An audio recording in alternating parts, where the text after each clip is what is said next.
ago mimba nyefenye do manye iyo yake mufen woye ojoba kenye ba na me bie iyele ifon miss mo nye share video na ke ashibe ni wogame wo magia cheme fen ni ba shene ke video na no imbanji ni awulela te mo bi ni nwie filmmaker njimi ifi osini ni njenshi keje twi and English ni ji brofo ifi obrofo keka brofo ke twi movies mostly kekabashi beni inyanyi ko kemi wiake ni ganyo njimi ele bemfi ga movies ni imbaje ga movies shishi filmu filma ke 3 years ne movies ni produce nyaha wokwa trailer se few movies ni introduce Jensani introduce Numoyeli introduce Kutuku introduce Bushini introduce Amusan introduce so many movies so many nya wokwa video se kuni woba ke woba machano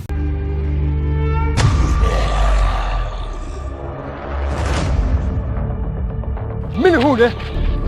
otokuno base mimbeje otokuno base mene chibon ansa no mboko ni ajisa mafamuso yele loko yeshi anye han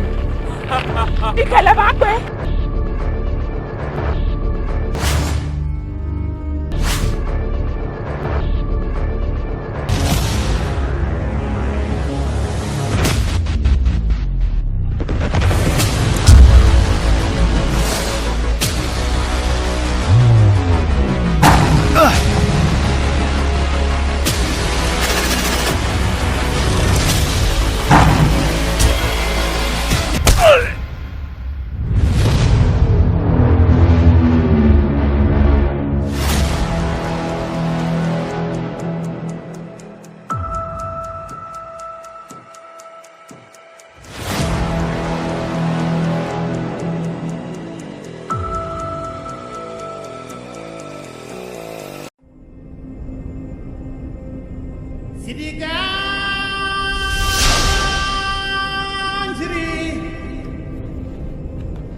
Ago chame kenyeme. Amen.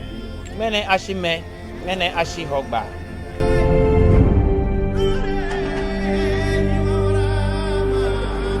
Keje ochi enyo mame ne kumugbele na gbo kechila no.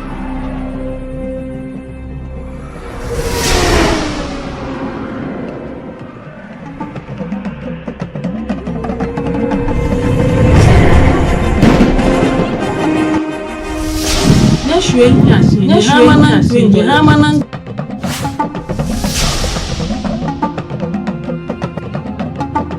Bene o hwianyasin o hwianyasin ma ne mo fi mo yakati o ye sekembi kene wo wa mi keje ngene se nke wo ye ngbele kan ni nko yin o kele fe hwe ngene fo sa ma yin se ye ti asiye ya no akoche o che makan le ba ma mi kusu ni yo le tun ni ma bi apagbo e mo Won e mo mo pe ma ne. Nto ko ngba fushi. Yo ka mo ji. Ye ma ne. no ta se boy bi boy ni mi be bi mi no ha na me temu ko na ta wona Jaseke Amane Obanyabla so ni kwa tibo ko na so shie tu ora onipa ni na o fa ni ma wo jin la mi le ka mi ka mi ni ngono mi ken no ko be ni adesan fi oye ge ko ni sai basa ni ngenye mane la na ko wa ke ya ta won Jomo ko wa. be fe mo ya mi ni o to ni choto mi ambo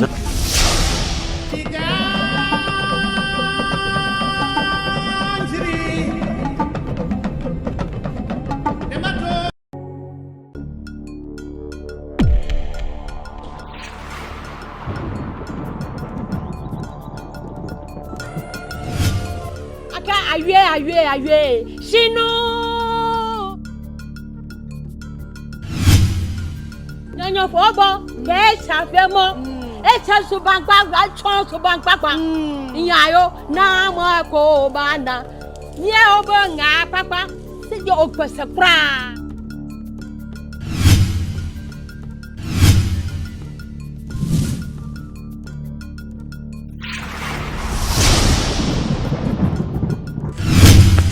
Agbo nko chengbe senye chabue onu ba to mi siabo no ba chengbe ye bi ene ye kabo o ya mo sogbo ibi ti mi wa alafam ibi ti mi tu alafam ibi ti mi tere awola mi se aputa mita and alafam beke ninu popo e enu papa o ta o abonsan constituency no yaje alowo mi ni ina boye bi ebe ni mi ke ba ke badu baslami icho bo ni mi yo baslami ewo ni wa bi lenche mi yi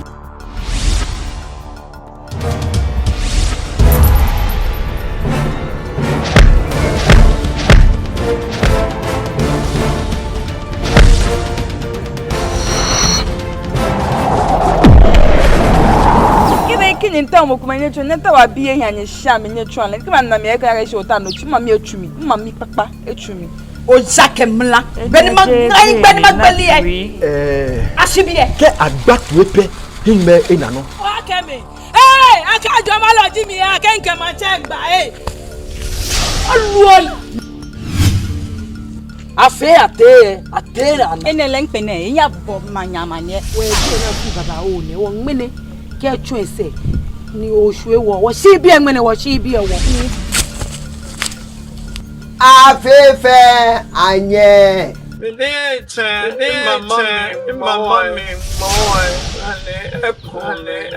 abu mo e ma na mi neke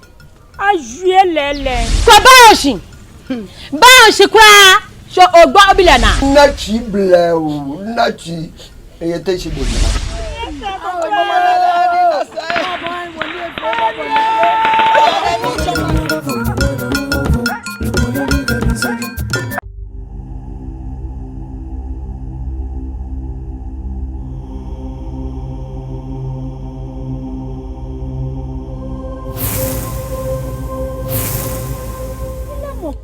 Di wona kamla keshin yo bi nu su janu we ba bi su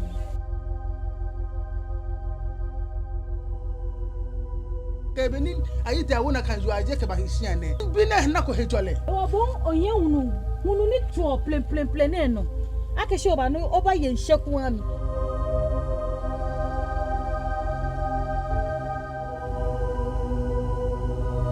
ka gwe no ko nu e bona ona ko hinbe mi o gbe se egbe no nkun e to ba fete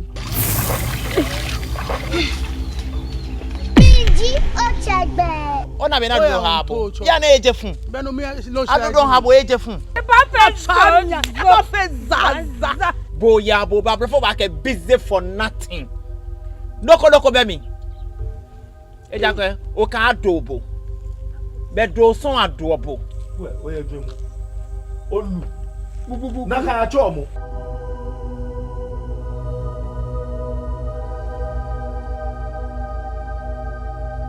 ago ya bi e kejo bi omi fin olu Mokopo promise me ake shku e ba ke mi loli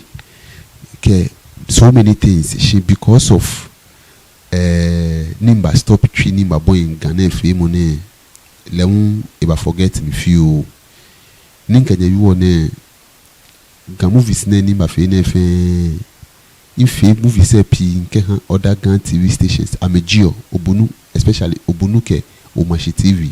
this particular TV station I'm a full movies JMO every single day for I'm a Geo movies but ina no ke jemi e wo means money from today on was ga movie say ma fono ma fo ga movie say ni insha ma fo fen no koni ma fe three movie say back e dia ke film yake Germany na support ke ni bi kejo ye mi mo ake mi fe ken waga mo shi at least wo fen wole yake tafla che before no ba no produce a movie you need money o need shikafi o ni most of the times any washa or movies ye ponenche danchira no washa ye mostly kaswa danchira jeme no washa ye mostly can we be about transportation fee po if ewa nyenyi na ba ye ewa wa dana ba kwa costumes dani oba kwa other matters na me ba work any bi fe ba dweli on no e to me wa but can you three movies em ko shukwe ina support ya AP ni nkefio nuchumo ne shi ne bale three e bale gan kenke nuchumo pote poni oya ho poni nche ahe because of ne afi gan movie amesmo koke ha three TV stations ame call back ame small 3 says ame small gano e won ke ha obonu ke other gan TV stations ni obonu o machi TV and the rest na mejio but there is no money shika kokure je kokeba wa mo kokure je kokeba tole som oni eto mi ni ani ish cafe ni yen fen ke fen wo ganu chumo me ake ma mi to nja ke shkwen kem promote gan but ke o promote at least fen shika yen ko na shika no ken fie e ba wa ko ni ani no chumo no ta o no chunke wa gan e ba nye ye yen ewo because of no ewo ni support e ba ke no ko ba ewo ma foga movie ni sha fe no kuni nkenya achon twi et mo benefits enfio ni keji ekole majanche me ka onu pa ni nyembo metu enye nsumo ni nye support kometu ele bekan kenya nsumo nye support kuni wonye wo produce gan movie se bekan nye ba nye support but keje na kan le be sani mafoga movie se fe ni ji of insha fe no kuni nkenya achon twi ke brofo no mi pa de fe fa akeshi mi disappointing she saneba le na kan e jake no fe mo ke shikabe mi alo support alo wa mo ko je ko ke ba fe mo wa ewo ma pa de fa ko ni e fe ke kia mi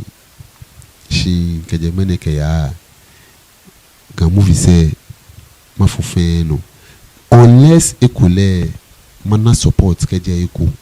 ake mukuba ake o nya ma supporter ma support nyekene ekule ma support nyekene if that should be the case ele be obaya no no fe ga movie se but for now ele ni wa moko eje eku ke ba oba channel ke what three movies e be na fe ni woni na support from them because I'm a supporter first e be ni wo fi o three I'm a supporter wa kuna me support kuni manya ni ma fe three movies e kuni mana support ke jeme ma jo ni fe